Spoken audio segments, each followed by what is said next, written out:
Tout le monde s'intéresse certainement à la situation actuelle concernant la conclusion et l'achèvement des travaux de construction. Que puis-je dire?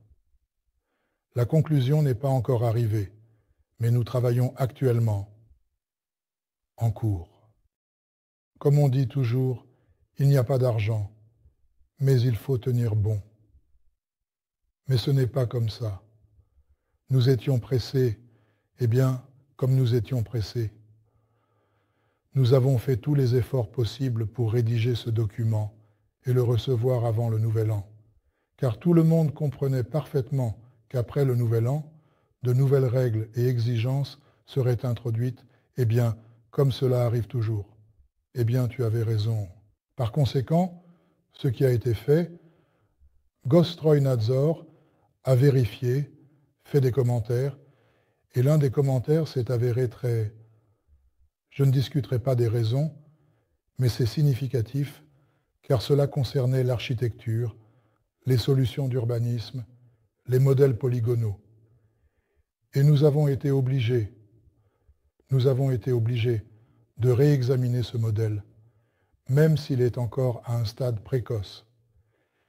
Elle est nécessaire dès les premières étapes, lorsque le projet n'a pas encore été construit, mais néanmoins pour la livraison. Et ce travail est lié au développement d'un modèle à haut polygone. Cela a pris un certain temps. Cependant, il n'a pas été si facile de répondre à toutes les exigences. Nous l'avons soumis. Des commentaires ont été faits à ce sujet. Et, au cours de l'élimination des commentaires, nous avons été obligés de changer la personne effectuant le travail. Nous sommes sortis pour le Nouvel An. Après le Nouvel An, des exigences supplémentaires sont entrées en vigueur et nous nous y conformons désormais. Est-ce mauvais ou bon? Je dirais bien. Tout ce qui ne nous tue pas nous rend plus forts. Et donc, dans le cadre de l'exécution de ce travail, la première chose à souligner, c'est que l'ensemble des travaux réalisés nous a permis de peaufiner encore plus la documentation. Ce processus a impliqué une révision approfondie, où chaque détail a été soigneusement examiné et affiné. Nous avons pris soin de revoir chaque aspect pour garantir que rien n'était laissé au hasard. Cette approche nous a permis d'améliorer la qualité et nous mettons la documentation dans un état normal, en toute sécurité, afin de ne rien laisser de côté, et nous la mettons absolument en pleine conformité, en corrigeant toutes les petites remarques et grandes nuances. De plus, il s'est avéré qu'il y avait encore quelques points liés à l'ère de production. On aurait pu être d'accord ou pas, mais nous avons décidé d'aller de l'avant, en considérant toutes les petites et grandes détails et nuances importantes et moins importantes qui pourraient être pertinentes ou non pour le projet en cours de réalisation et développement actuel et futur. Nous avons convenu que des ingénieurs cadastraux prendraient des mesures de la nouvelle zone, des paramètres extérieurs, des dimensions extérieures, des dimensions, des types techniques et économiques, des indicateurs de construction et des surfaces intérieures et des caractéristiques, parce que nous avons eu quelques divergences et nous allons les harmoniser parce qu'il y a 2 expertises qui n'apportent pas encore de précision. Nous avons donc avancé de 2 semaines supplémentaires. On aurait pu éviter cela si ce n'était pas pour les impôts. Vous comprenez pourquoi nous y tenons tant? Parce que toute superficie supplémentaire attribuée en raison de défauts de conception ou autre signifie ensuite un paiement d'impôt à vie pour cette superficie. Ceci est quelque chose que nous devons prendre en compte. Donc, nous préférons prendre encore 2 semaines pour cela. Même si cela coûte un certain montant d'argent, oui, cela coûte de l'argent, concrètement, mais néanmoins, nous allons le faire, en effet, en réalité, en fin de compte, ultimement, à la fin. En ce qui concerne toutes les questions directement et indirectement liées à Mosgorstrojnadzor, toutes les remarques et suggestions de la part de Mosgor Architecture et autres parties concernées sont maintenant levées. Et il est extrêmement important de noter que nous travaillons actuellement selon les toutes nouvelles règles, en tenant pleinement compte de toutes les modifications et ajustements nécessaires. Oui, c'est un volume de travail colossal, comme une boule de neige où une chose entraîne une autre. Mais nous acquérons de la compétence. Je dirais tout de suite qu'auparavant, en réalité, personne parmi nos employés, y compris moi, n'avait un tel niveau de compétence en matière de remise d'objets. Par conséquent, si nous parlons du développement ultérieur du projet et de ce que nous avons décrit dans nos plans, toute l'expérience accumulée ne sera pas perdue. Elle sera utilisée. Dans tous les cas, nous connaîtrons déjà ce chemin en tenant compte des exigences modernes. Et ne présumez pas que de tels problèmes ne concernent que nous. Ils concernent certainement tout le monde. Tout le monde a rencontré certaines difficultés en remettant de nombreux projets similaires. Tout le monde y passe. Il faut comprendre que personne ne nous guide par la main dans les bureaux administratifs. Nous nous déplaçons nous-mêmes de manière individuelle et autonome.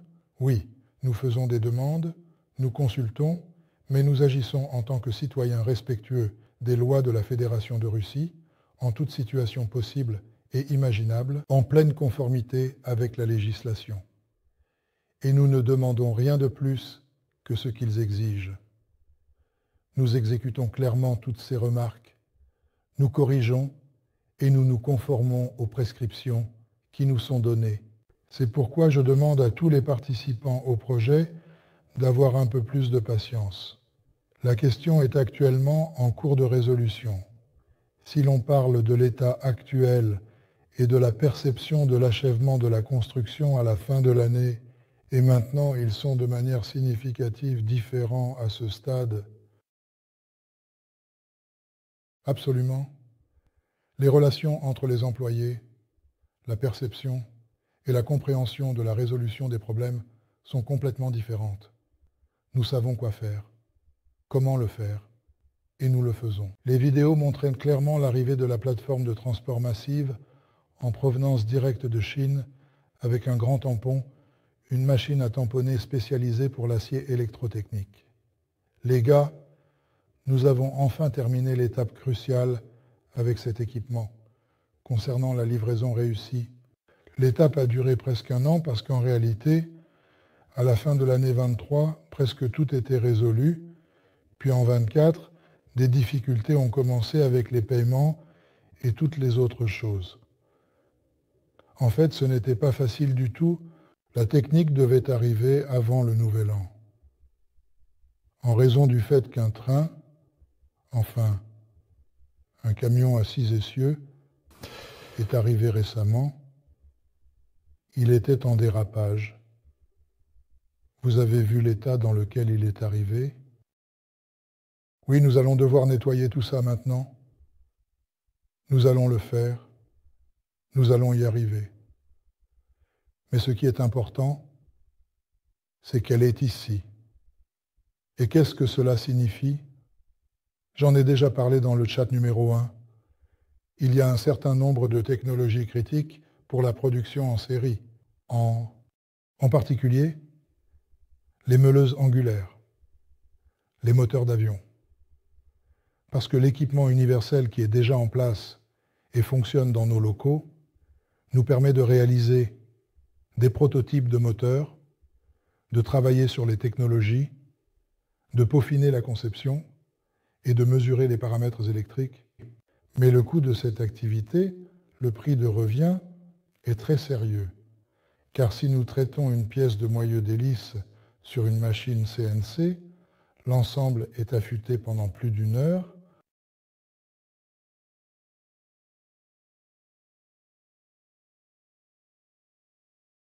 Si l'on calcule le coût de revient de l'heure de la machine, du travail de l'homme, cela coûte environ autant qu'une aile d'avion. Si on le fait avec une machine de moulage sous pression en aluminium, eh bien, c'est en effet beaucoup plus rapide et très efficace.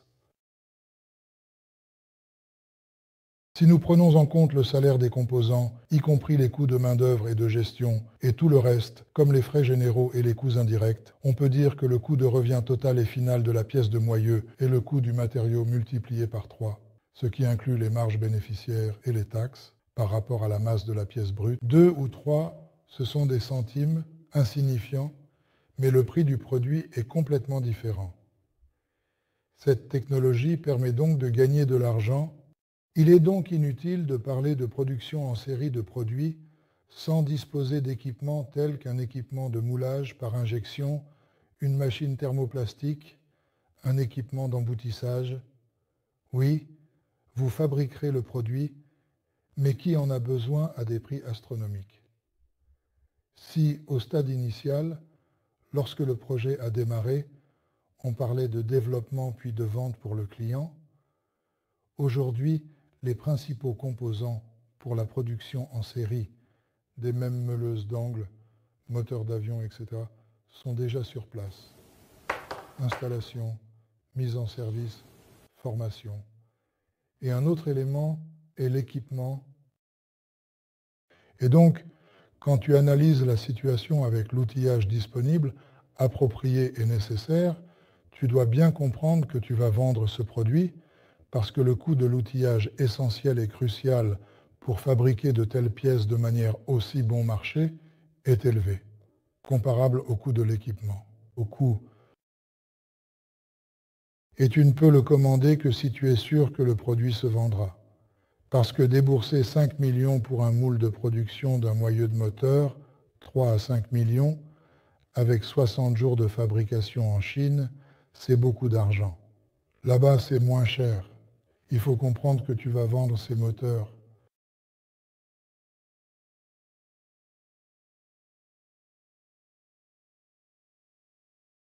Comprenons-nous cela.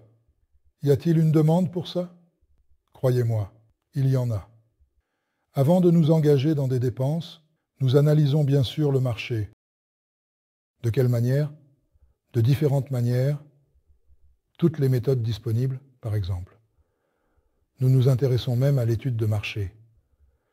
Oui, en effet, nous obtenons des données, et ces données montrent que les drones sont actuellement en demande. Mais ce marché est vide. Il n'y a pratiquement aucune offre. Récemment, comme vous l'avez vu, nous avons déjà démontré que nos spécialistes ont fabriqué des cartes de base pour le contrôleur, ainsi que des éléments du contrôleur. Maintenant, la vidéo montrait le fonctionnement d'un tour avec un bar feed. Il s'agit d'une ligne automatique où sont actuellement fabriqués des électrodes, les électrodes de sortie du contrôleur.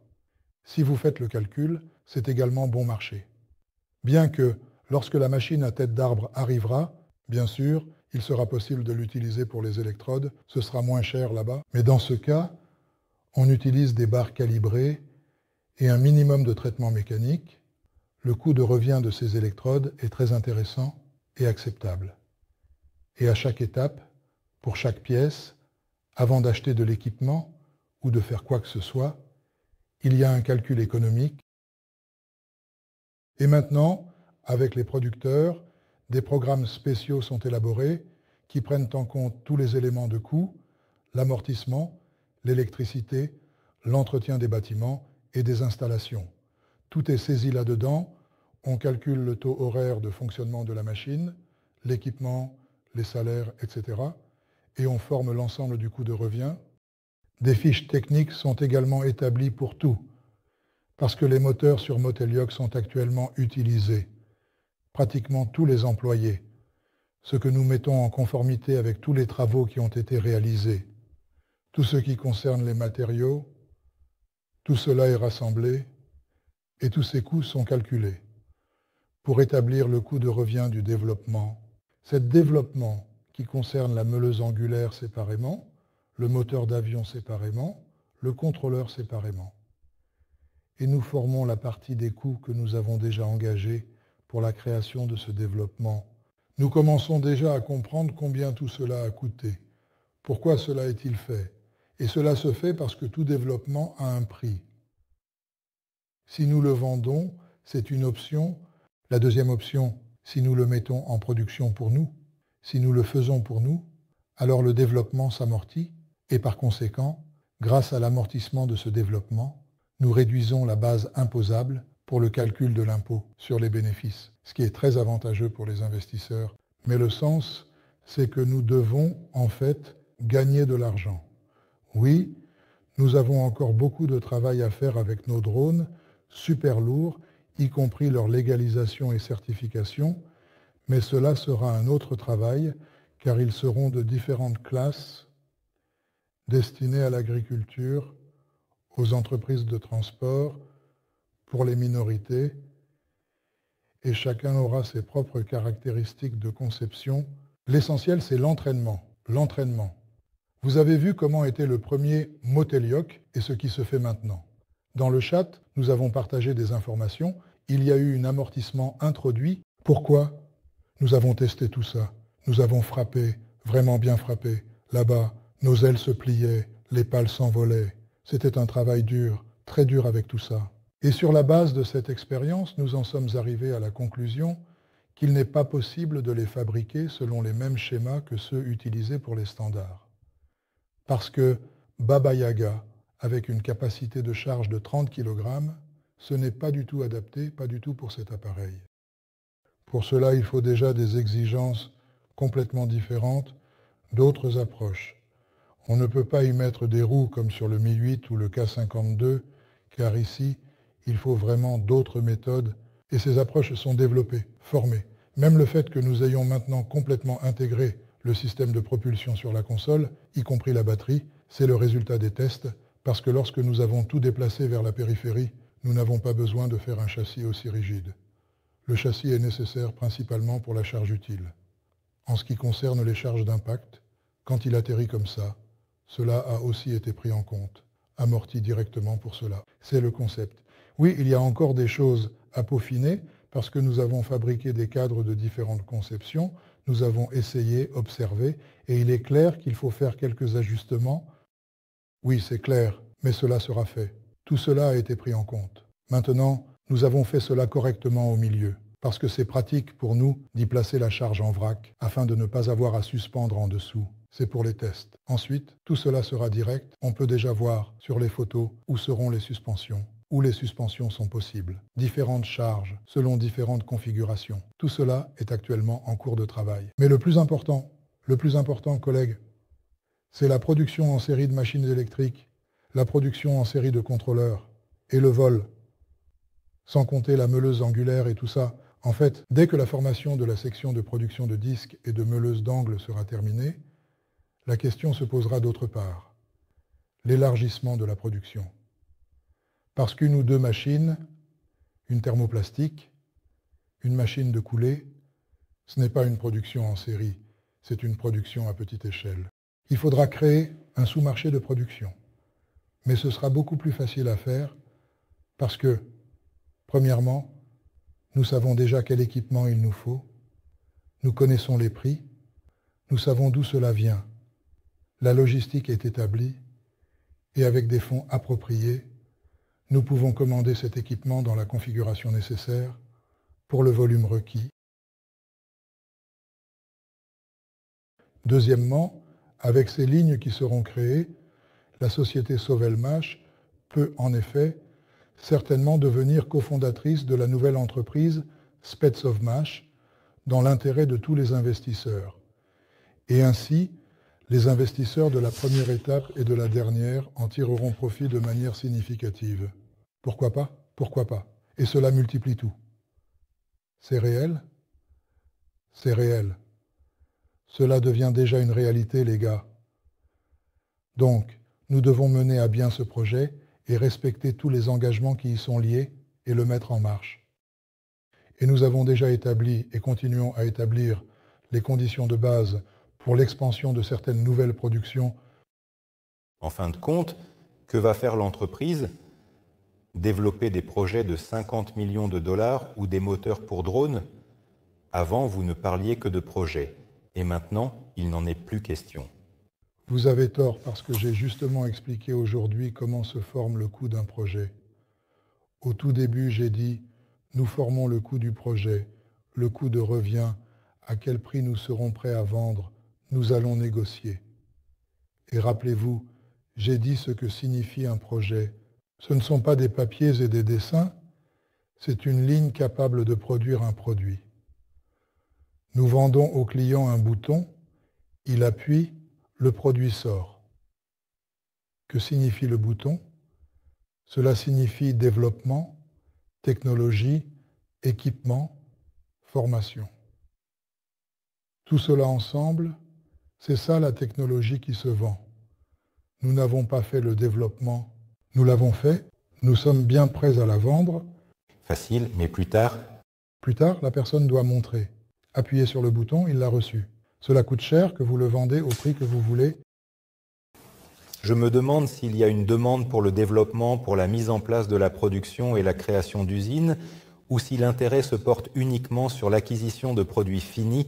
Alors, chers collègues, je l'ai déjà dit, tant qu'il n'y a pas de bouton, il n'y a rien à dire. Il y a des demandes. Et croyez-moi, il y a des demandes de gros investisseurs qui disent « Dimitri Alexevitch, quand ?» Je dis « Quand ?» L'usine, oui, quand ? Et quoi ? Et nous sommes prêts. Je dis, chers collègues, vous comprenez ? Voici le système que nous avons créé, oui, tous ensemble avec vous, qui, grâce au grand nombre d'investisseurs, assure la stabilité du projet. Il a été créé, il fonctionne, mais faisons en sorte d'arriver à un projet de base concret qui, à notre avis, garantira la stabilité de cette affaire, qui est très important. Ensuite, nous avancerons, parce que si on court après 2 lièvres, ce qui est crucial, on n'attrape rien, faisons-le. Comme convenu, nous lançons toute la production, nous formons des immobilisations. Avant cela, ZOS, une conclusion sur l'achèvement de la construction, un permis de mise en service. Ensuite, nous transférons le statut d'un projet de construction inachevé à un projet de construction terminé. Nous achetons le terrain, faisons une évaluation commerciale, introduisons tous ces actifs corporels et incorporels dans les actifs fixes, réorganisons en société par action, lançons le programme complet, travaillons comme nous l'avions envisagé dans le projet.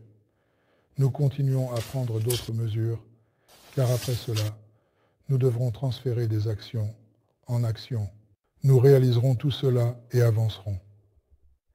Mais quand nous y arriverons, il sera clair que les principales dispositions sont en place. Et si cela ne nuit pas à Sovmach, nous avancerons.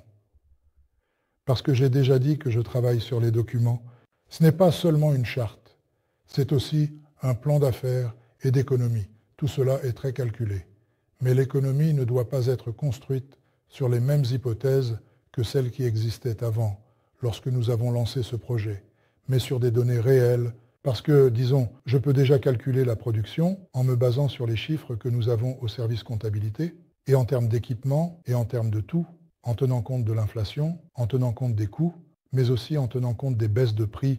Pourquoi ? Parce que si nous venons et commandons une machine, disons, eh bien, la même machine de coulée, nous avons calculé combien de 24 nanomachines sont nécessaires pour être sérieusement produites, combien de machines thermoplastiques nous commandons pour ces volumes en conséquence à prix réduit. Ainsi, chaque voiture sera moins chère, la logistique, le transport, tout sera moins cher pour nous.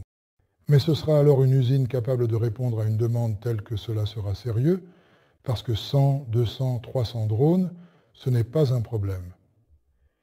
Et j'ai une question. Là, on montre beaucoup de drones et ainsi de suite. Dans un plan stratégique, je m'imagine qu'il y a 1 million de drones en stockage, imprimés en 3D, découpés au laser dans du verre époxy, avec des batteries au lithium. Quand est-ce que cet entrepôt va brûler ? Là-bas, les batteries ne se chargeront pas, elles mourront. Combien de temps peuvent-ils être stockés ? Pour l'opération spéciale, ils conviennent. Avec la chaleur, comme des petits pains, lancés, brûlés, non, abattus, non, perdus, non, cassés.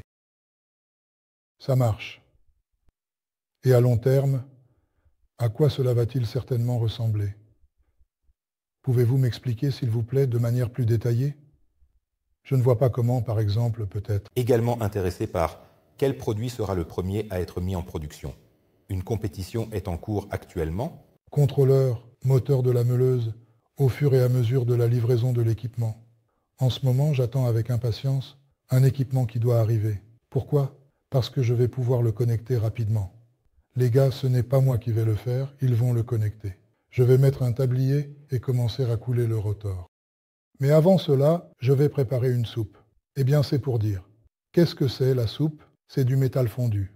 Parce que ce que nous recevons, par exemple, en lingots, c'est du métal fondu. Par exemple, en ce moment, nous avons de l'A5 en fusion Eh bien, dans la fonte, il y a des oxydes, des gaz. Je vais le purifier, le porter à l'état nécessaire pour pouvoir couler la pièce. Mais je ne vais pas le couler moi-même. Je ne suis pas une bonne personne. Pourquoi ? Parce que nous avons acheté un équipement spécial pour vérifier la composition chimique des matériaux qui entrent, pour déterminer le type d'acier, le type de cuivre, le type d'aluminium. Donc, des échantillons seront coulés et vérifiés. Encore une fois, on coule. Avant cela, tout était fait au hasard parce que vous savez comment le matériel est livré. Donc, en plus du produit, une très grande attention est portée au contrôle à l'entrée.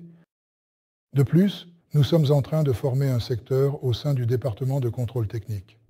Voilà, avec tous les calibres, les bouchons, complètement, des profilomètres, tout ce qui permet de contrôler même un tel processus technique. Vous avez vu, ils ont fabriqué des électrodes. Eh bien, ils ont fabriqué des électrodes, c'est bien. Mais peut-on les monter dans le contrôleur ? Non, ce n'est pas possible. Parce qu'après le traitement, elles sont dans une émulsion. Que faisons-nous ? Les copeaux, tous les résidus, on les fait passer par un processus de polissage. Ensuite, les pièces passent au polissage. Puis on les nettoie avec des solvants. Et après ça, on les lave dans de l'eau déionisée, dans du déionisé. Puis on les sèche. Et enfin, on a les pièces. C'est absolument déjà un jouet concret. Le fait est que les pièces ne sont absolument pas traitées à la main. En aucun cas. Toutes les étapes doivent être respectées. Et de plus, pour installer ces électrodes, il faut précisément enlever le film d'oxyde. C'est pourquoi, pour certaines applications, ces électrodes seront recouvertes de nickel. Et ce sera un produit. Et quand vous recevrez un tel produit, vous vous demanderez où il a été fabriqué. Et là, il sera écrit ici Sebelmash.